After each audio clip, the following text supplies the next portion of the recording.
Hey, good morning, everybody. It is Saturday morning, and welcome back, Multifamily Unplugged, where we are always bringing great content for the multifamily investor, whether you're active or whether you're passive. We're going to talk a lot again today about raising private capital and some tools and resources that are going to be beneficial for you in doing that. Hey, how are your efforts going? So one thing I want to talk about this morning is, there's a lot of conversation and a lot of talk around it being tough to raise capital today, right? Well, whether that's true or not, the more you focus on that aspect of the business, the more you focus on that aspect of being tough and being hard right now, the more you're going to attract that to yourself. So I really want to encourage you to think more about the fact that it's easier, that people want to hear what you have to say.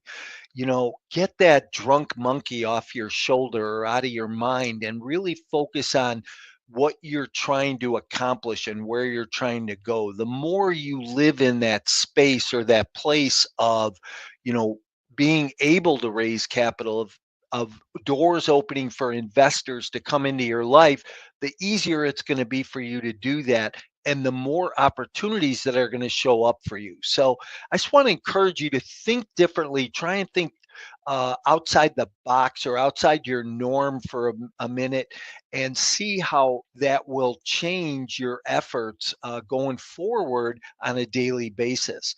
I'm excited today about my guest. My guest is Todd Heitner. He's calling from Pennsylvania. Todd is with Apartment Investors Pro, and we're going to talk about websites and systems and processes for helping you raise capital. If you're here for the first time, welcome. I'm glad that you're here this morning. Thank whoever invited you to the show. And if you are new or you've been back before, please, help us out on social media. Like us, love us. If you're on YouTube this morning, subscribe to that channel. We're always bringing great content to you. If you're on Facebook, join our private group at Multifamily Unplugged. We'd love to have you in that community and be part of what we're bringing to the table on a daily, weekly, monthly basis. So I want to let me bring my guest in right now. Todd, good morning. Hey, good morning. How are you How's today? your weekend going? Good so far. Yeah, I just got back from a trip visiting my family, so I'm just kind of catching up on things this weekend. Nice, good for you. I always like to tell people, hey, make sure you've got your coffee this morning because it's probably early in some places. I'm on the West Coast. It's 8 o'clock here, and 11 o'clock where you're at. And it's all the way across the country. So what's the weather like in Pennsylvania today? It's supposed to get into the low 50s today, so not too bad. It's kind of spring is gradually on its way here, so it's seeing some flowers coming up and stuff. So it's getting better. Seems like a hard start this year. Yeah, yeah. I'm ready for spring. Yeah, Winters tend for to be too sure. long. Yeah. For sure. Hey, well, thanks for being here this morning. I appreciate it. I had an opportunity to be on your show and get to know you a little bit, and thought it'd be great to reciprocate and have you on mine because you had some really great things to talk about. So I wanted to, one of the first things I do when I start my shows is I always ask my guests one question. And that is, in one word, what best describes you personally and professionally? Yeah, that's a good question. I think I'd have to say curious. I'm always curious. I'm like, what if we tried this? What if this existed, that this thing that doesn't exist now? And um, so that it kind of leads to, some creative solutions sometimes to things. So that's kind of uh, yeah, something I feel like is a recurring quality there that comes up. Yeah. I think one of my favorite questions is what if? Yeah. What if rents don't go up? What if, we get unemployment goes up? What if interest rates don't come down? What if, I think that whether you're underwriting, whether you're doing marketing efforts, whatever it is, just asking that question. I think I Mhm. heard Tony Robbins say years ago that if you can ask a question and then come up with 20 answers for that question, By the time you get to answers 18, 19, and 20, that's where the real answer is, because it's, those first five answers are so easy to come up with. But when you Mhm. get down to those last few questions, it makes a big difference. So, Yeah, that's a great point. I think a lot of times too, the answer is within us. If we look, sometimes we think we need somebody else to tell us, but if we really spend the time asking those questions and digging down, the answer is there. yeah, absolutely. Hey, so why don't you talk about you a little bit, Todd? Tell people who you are, where you're from, you know, your background and what you're doing today. Yeah, sure. So originally I'm from Oklahoma. I grew up on a cattle ranch and decided cattle ranching was not for me. So I when I got older, I was always interested in computers, websites, things like that. Internet was kind of new at that time, and so I wanted to learn how to make websites. So that was kind of that was kind of my background. I got into web design and creating websites. So always been kind of technically inclined, and eventually, started our business where we focused on websites for real estate investors. So we've been doing that for about 20 years now. The last 10 or so, more focused on the branching out into the multifamily space for apartment syndicators. So and multifamily investors. So yeah, that's kind of um, kind of tying it back into the curiosity, kind of realizing, oh, there's nobody, this is a problem that a lot of people have. They need a website, but it's expensive, it's time consuming, it's a pain for everybody. And so, well, what if we offered something that solves some of those problems? So that's kind of how we got into this. Saw that there was a need there, and I wanted to create something to solve that need. Yeah, interesting. So what you build websites, and who's your audience, right? Your avatar. Are you building that for just general public in the multifamily business? Talk about Yeah, that. yeah, just mainly apartment investors, apartment syndicators, especially, or well, any kind of syndication really, but especially apartments. Some of our clients do self storage or mobile home parks, things like that. But it's all raising money for real estate investing, raising money from investors, and um, so yeah, we've kind of focused on that, and I think that's a good thing for anybody to do. Focus on one thing and get really good at it. And so that's what we've done in that space. Yeah, that's awesome. And are they focused just on like a static website, or are they interactive? Um, how do they work? And here's my bigger question around that, or part of that question is, are they for the apartment investor just to say, hey, here's who we are and what we do, or are they interactive enough that will help you attract passive investors? Yeah. So it's partially educational. It does have all this stuff that a potential investor is going to need to know, like what is syndication, how does it work, why is multifamily a good investment. But yeah, there's definitely interactive elements to it. For example, forms that people can fill out, like to opt in for a lead magnet. Like we have a lead magnet, or free resource that you can give away to investors that they can sign up for, and they go into your database. And so there's a lot of stuff on the back end too. There's a CRM, that or customer relationship management system, where you can basically a communication hub essentially is what it is. A place to put your investors, build a list, keep in touch with them, manage all those communications in one place, whether it's email, phone, texting, whatever, all of that in one place, so that you can uh, follow up with those leads, and take them from being somebody that just found out about you to actually being an investor. And so is that CRM one that you've built and created, or do you use like I use Zoho? Do Okay. you connect with that or Active Campaign or? So I've used a lot of those in the past, and we can connect to those, but we actually have our own that's kind of built in now. Well, I mean, I can't take full credit. We didn't build it from scratch, but we found software for it, a really good system that, so that it's all integrated in one platform. Just one place to log in, only one service to pay for every month that includes all of that. Yeah, so it kind of all of that integrated. Yeah, interesting. And once you build that website, who hosts it? Oh, we host it. It's all part of the service. So basically, people sign up, and there's a monthly fee that includes the hosting, includes the CRM, includes all of the different features, includes support. We handle the support for that. So because people need a website, but they don't really want to have to learn how to build one or create one or maintain it. So that's kind of where we come in with handling that kind of stuff on the back end, that keeping it running, keeping helping people out when they need to update it and things like that. How about you do that then? So if you built a website for someone and there was something they wanted to change or update or freshen up, you take care of those changes.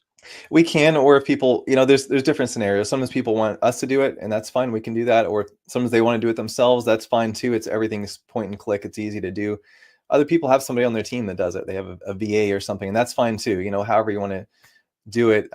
It's you can be as hands off or hands on as you want to be, basically. Yeah, interesting. And does it have a capacity to be able to do funnels and build out lead follow-up?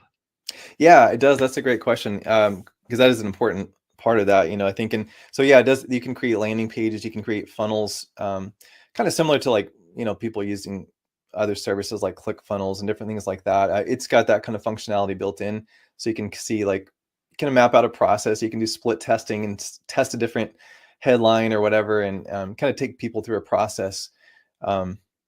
Even, whatever you want that to be, whether it's booking a call or, joining you on a webinar or something like that. And yeah, so all of that is built in. They can create web landing pages and funnels and like things like that too.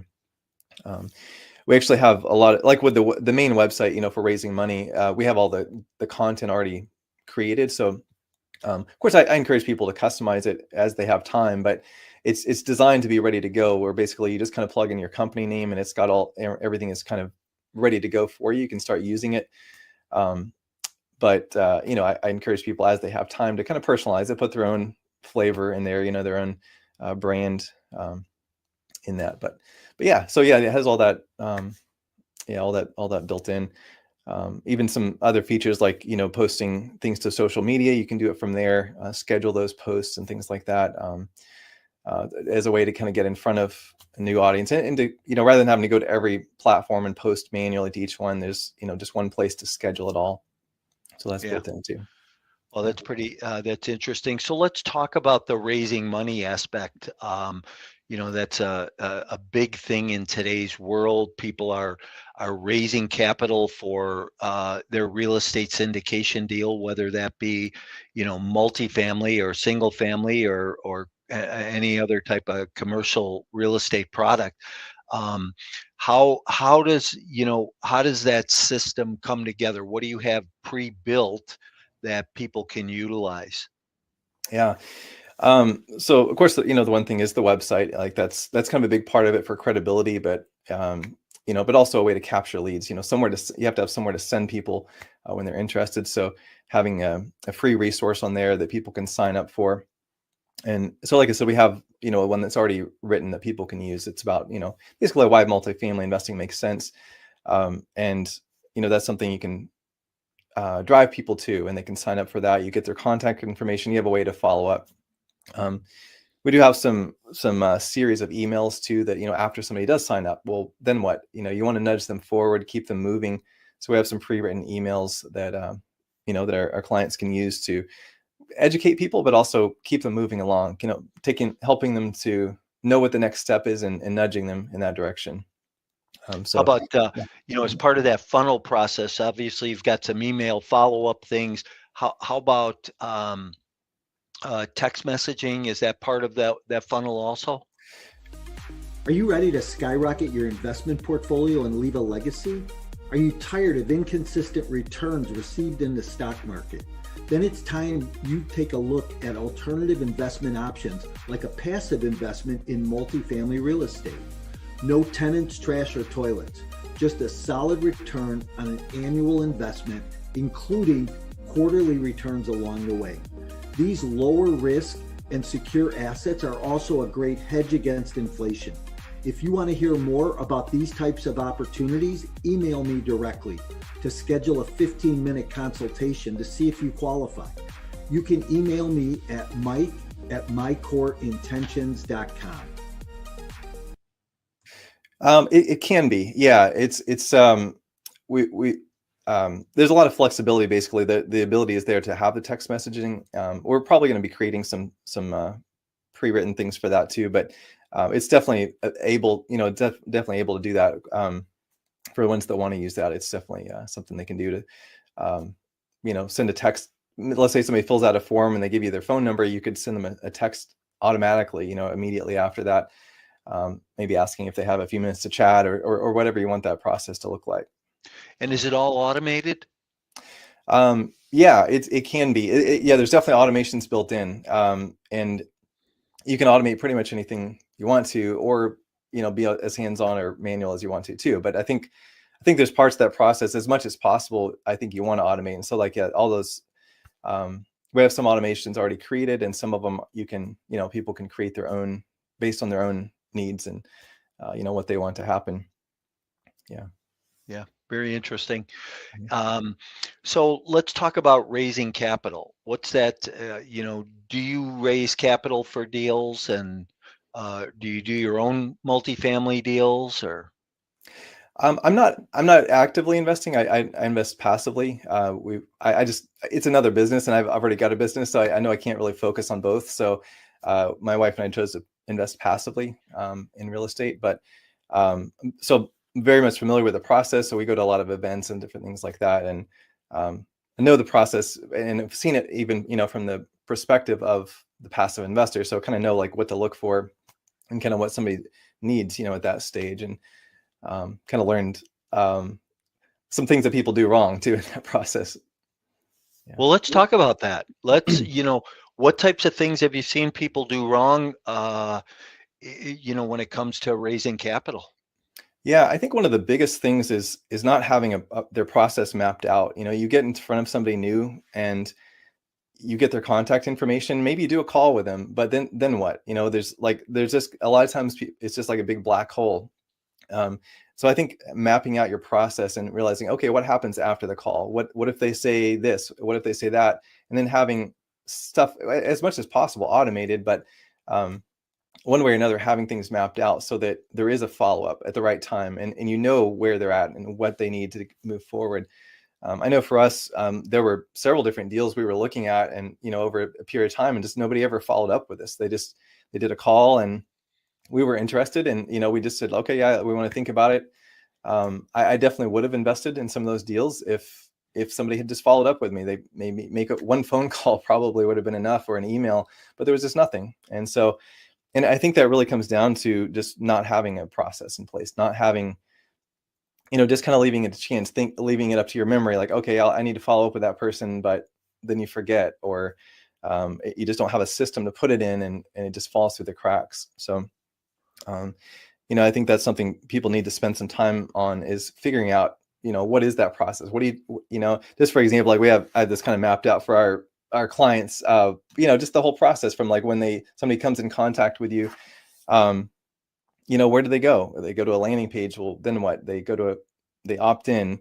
Then what happens? Well, you get a series of emails, and then what? And just kind of mapping through that whole process, and then of course every stage of that you have to create some content around that, and that's what we try to help with that. But yeah, I would say that's kind of a big thing. It's just that not having that plan there in place, and then not having that follow-up not happening. That's really interesting. I love the way you put that, as you fall into a dark hole. I think that something I learned in the sales business years ago was that the money's not made in the initial call, that it's made in the follow-up, right? Yeah. And you do have to have a system in place. So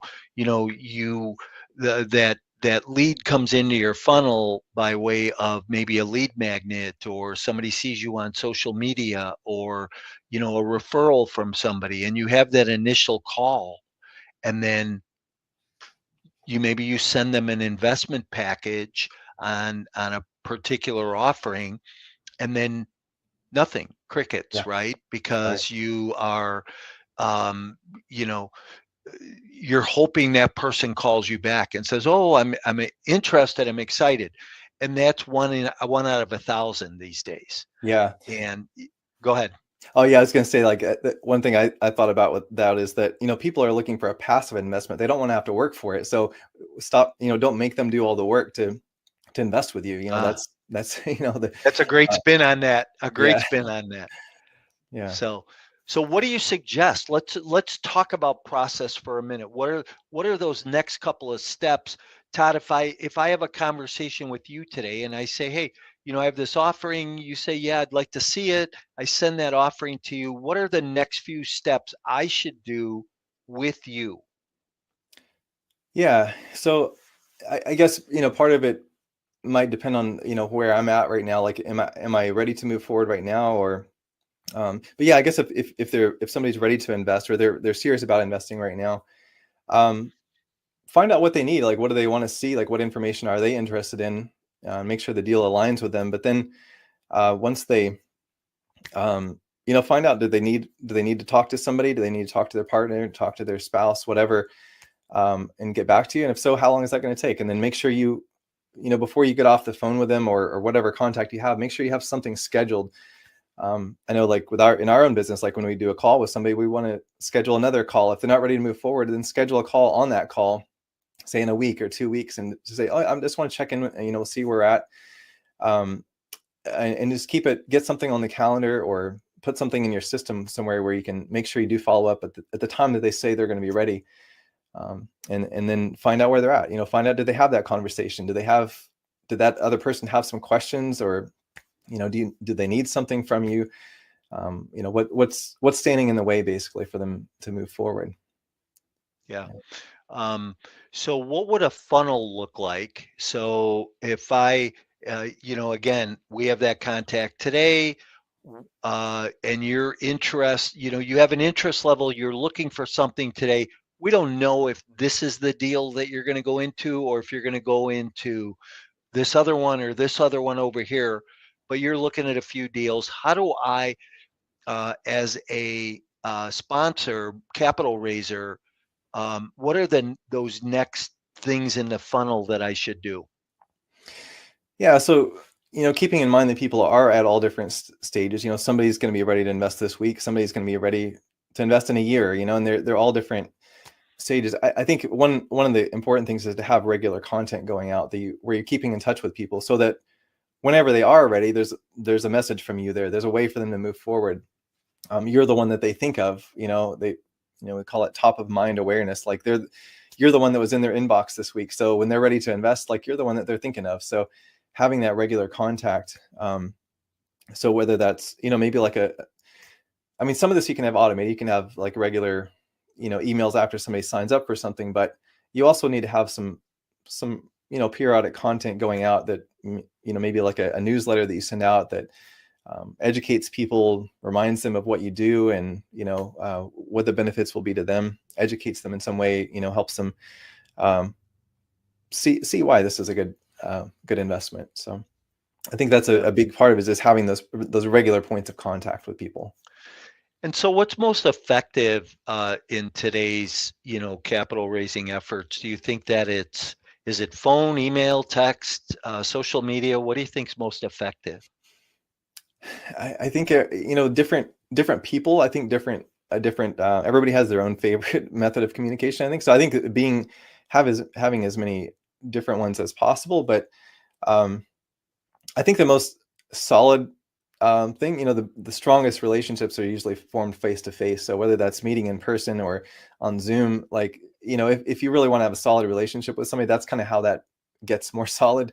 I think from there, it kind of goes backwards. Anything, this where you don't see the other person is not quite as strong of a bond, not quite as solid, but that's not always needed at every stage. So, when somebody's just first coming into your funnel, into your process, they're just gathering information. They're just curious. So, I think those automated things are fine at that point. Maybe trying different things, trying email, trying phone, or, texting, send them to your social media. Like, everybody has, their own thing that works best for them. And so, I think figuring out who it is you're talking to too. I mean, I think having different, depending on who they are, who you're targeting, you might find that all of your audience is on a certain platform. They might really like LinkedIn or whatever, they have a certain platform that they use more. So then you can kind of gravitate toward that once or, Instagram or whatever. But it's good to have, I think, a variety of things so you can kind of test too and see what works best with the people you're trying to reach. And, whatever it's working best, do more of that. Yeah. Now, do you raise capital for other people's deals, or do you just help build the processes for people? Yeah, basically the processes mainly is what we do. Help them to have the tools that they need and the content and things like that to help them with that process. Yeah, it's awesome.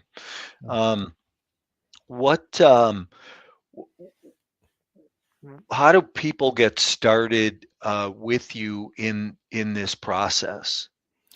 Yeah, so like on our website, apartmentinvestorpro.com, we have a demo people can see. There's information on our site that kind of shows like what it is that we include, the features, the pricing, all of that. And then if somebody wants to, they can book a call, or they can sign up directly on the page if that's something that they if they're ready for. But we're happy, somebody on our team would be glad to do a call if there's specific questions about like how does this work, or what about my situation, like how will this work? And so we're glad to take the time to do that. So it's great to build a website, right, and have it sitting out there. What's the best, 2 or 3 of the best ways to drive traffic to a website? Yeah, I would say when people are starting out, if they're, we talked about kind of mapping out a process. You definitely don't, I don't want to send, you don't really want to send any traffic until you have a process in place to capture people. But once you have that, I think it's usually good to start with some kind of free traffic, like going on podcasts or social media, things that aren't costing you. And so you can kind of test it and see how it's working and see if you need to tweak anything. Cause sometimes you do, like sometimes you need to make some adjustments. And then once you have, your process is pretty solid, then I think, things like pay-per-click ads and things like that are a good way to connect with more people. There's like Facebook ads or Google ads, things like that. You could even advertise on podcasts.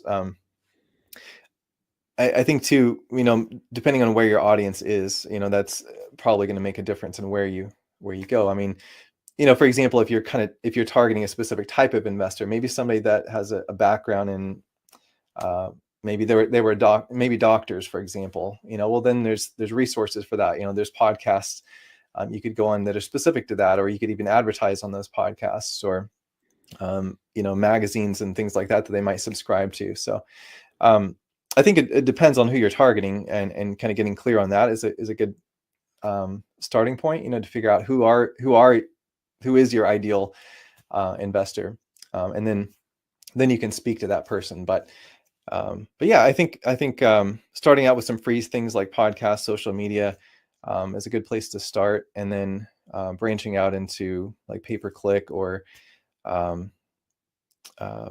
different kind of paid ads can kind of give you a little bit more control of the process. You can kind of throttle it up and down, or you can try new things and potentially get in front of more people that way. Interesting. Okay. So how do people reach you if they want to connect with you, and what's the best way for them to reach out to you? Yeah. So our website is probably the best thing. It has we'll connect to everything else, but apartmentinvestorpro.com is our website. From there, you can either, see a demo, you can, see, read more about how it works, how our service works. You can book a call, whatever makes sense for you, that you can see what's needed there. So, but yeah, Right. We have links for everything on the site. Well, I appreciate you being here today. A lot of good information, and I encourage my listeners to go back, listen through again, and pick up those key points that will help you, whether you're doing this hands-on or you need to reach out to Todd and Apartment Investors Pro for help building your website or creating some funnels or doing something that's going to help you raise more capital. Hey, as I wind down, I always like to ask a couple bonus questions. So, Todd, what's the best book you've ever read? Oh, that's a tough one. I've read a lot of good books. Right. Wow. Yeah. Let's see. One of the books that I keep going back to and rereading parts of is The Magic of Thinking Big. It's kind of mindset based, but I think there's a lot. It's a little bit older too, but I think it's a really good book. Claude It's Bristol, right? I forget the author. I've got it somewhere around here, but I don't. Anyway, I forget the author. But yeah, it's a really really great book. It's I think we all have different challenges with things. There's different parts of our mindset that probably isn't quite where it needs to be. And it's really great reminders of, whether it's how you're dealing with other people, how you're viewing yourself, all of those things. I found it really powerful. Some really great points that I keep going back to and rereading parts of it. So. Yeah, interesting. How about best tourist attraction you've ever seen? Oh, wow. That's cool. Yeah, one of my favorite places I've gone, it was a park in China. Wow. I probably can't pronounce it correctly, Zhangjiajie or something like that, but it's really amazing. These huge rock spires, they call them. It's like these huge, they're just like straight up like a pillar, but they're like 1,000 feet tall or more. They actually filmed some of the movie Avatar there, and they had those floating mountains. They basically filmed it there, but just cut off the bottom and make it look like they're floating. But they used that real place, and it's just such an unusual landscape that I've just never seen anything else like it. There may not be anything else quite like it. So that was one of the most interesting places I've been. Wow, that's cool. I always like to hear about things and places, and I've never been to Asia. On my bucket list, though, that's for sure. Yeah, there's some really cool places. We did a trip a few years ago and got to see a few places in Asia. That was really interesting. This amazing stuff out there that I had never seen before. Yeah, interesting. Well, listen, thanks for being here this morning. I appreciate it. Yeah, thanks for having Great me. insight. I've loved getting to know you a little bit more and building a relationship, being on your show, you being on mine. I invite my listeners to reach out to you to get some more information. Wherever you're at in your, maybe you have a website you need updated, or maybe you have a concept for building a website, but reach out to Todd.